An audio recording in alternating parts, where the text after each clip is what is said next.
Pourquoi mettre encore son argent dans des banques quand on pourrait l'investir chez des courtiers qui en plus proposent des cartes bancaires Visa ou Mastercard? Est-ce qu'on a encore besoin des banques alors qu'on peut investir son argent dans des actions, des ETF, des obligations, de l'or, des cryptos chez un courtier qui en plus propose une carte bancaire pour aller acheter sa baguette de pain ou son pas de taille? On va se poser la question dans cette vidéo suite à l'annonce formidable d'Interactive Brokers, un très gros broker mondial qui a enfin proposé sa carte, la Carta Visa, une carte donc qui est adossée au compte d'investissement.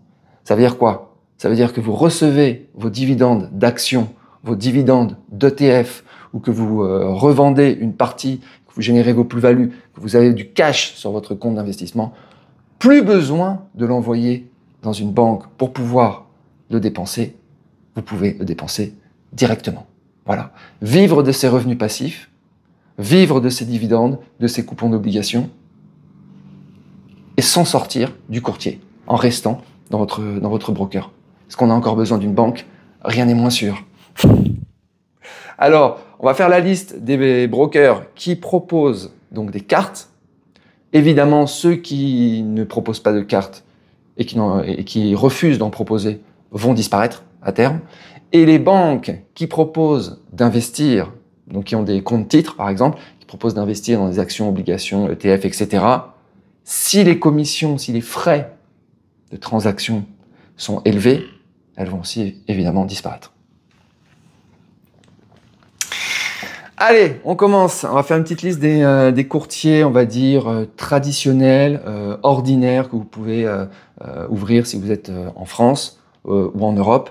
Et je vais faire à chaque fois une petite remarque. Si vous partez, vous expatriez pour les nomades digitaux, etc., est-ce que c'est utilisable?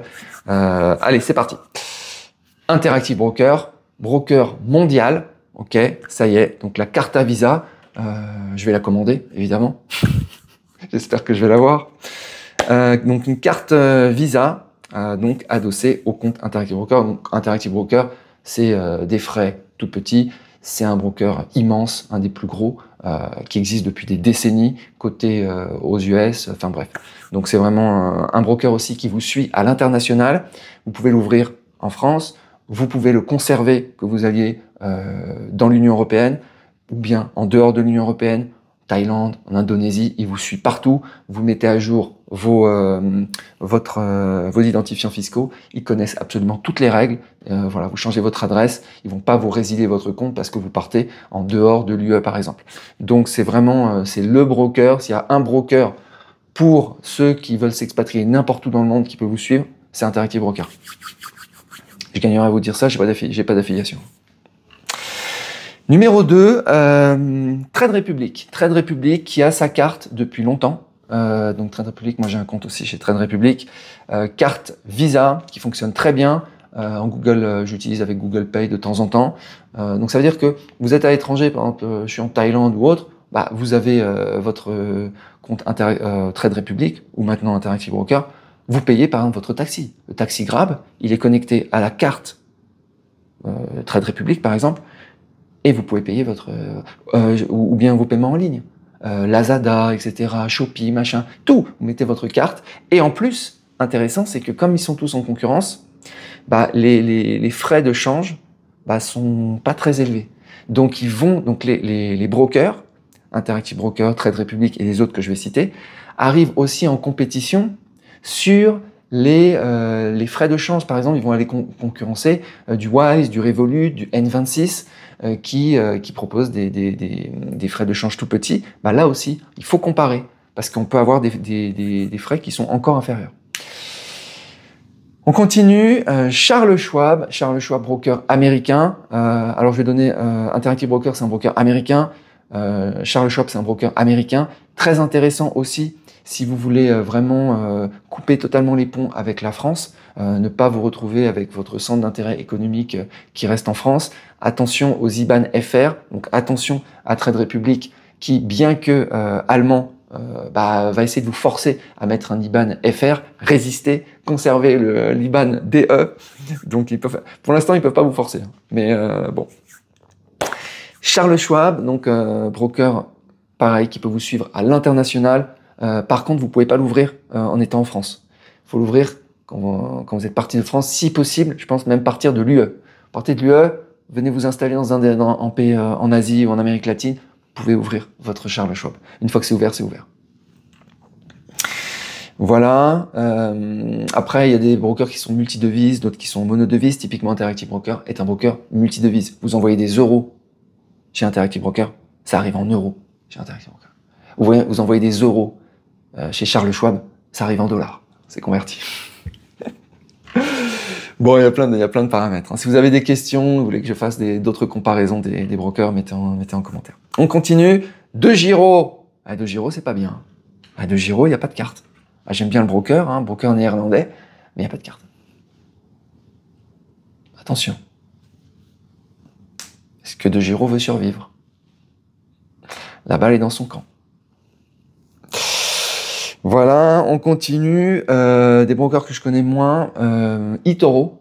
eToro, pas de carte. Dommage. XTB, broker avec une très bonne réputation, pas de carte. Pas de carte, on fait comment? On fait comment pour... j'ai mes dividendes qui tombent chez XTB. Je m'adresse à XTB, je m'adresse à eToro, je m'adresse à De Giro. Les dividendes tombent, ou je fais un peu de revente. J'ai du cash, je veux le dépenser. Je fais comment? Je le renvoie sur ma banque française. Et puis ensuite, je vais le dépenser avec ma carte bancaire adossée à ma vieille banque française. Crédit Agricole, Crédit Lyonnais, c'est ça? C'est ça l'idée? C'est ça la trajectoire? Non.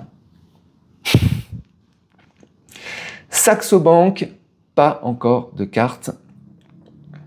Donc ça, c'est moche. Fortuneo, alors maintenant, j'ai mis quelques banques pures, qui sont d'abord banques et ensuite qui font aussi courtier. Donc Fortuneo, oui, donc on a la Mastercard. Par contre, Fortuneo, c'est franco-français. D'accord? Donc allez faire un virement Swift. Si vous voulez faire un virement Swift de Fortuneo vers la Thaïlande, vers Singapour, ils m'ont envoyé le formulaire PDF à remplir et envoyé en lettre recommandée. Voilà où on en est. Mais ils ont la carte. Voilà. Trading 212 qui a une carte de débit. Voilà. Donc ça fonctionne. Voilà. Écoutez, pour moi, ça fait le fait d'avoir cette carte, c'est vraiment un game changer, je trouve. C'est vraiment très utile. Dites-moi ce que vous en pensez. Et voilà, donc moi je vais essayer d'avoir la carte Interactive Broker qui vient de sortir. Et puis je vous tiendrai au courant sur le club. Venez, on est plus de 2500 à discuter de ces sujets-là. Je vous souhaite une très bonne journée. Si j'ai oublié des brokers, mettez aussi en commentaire.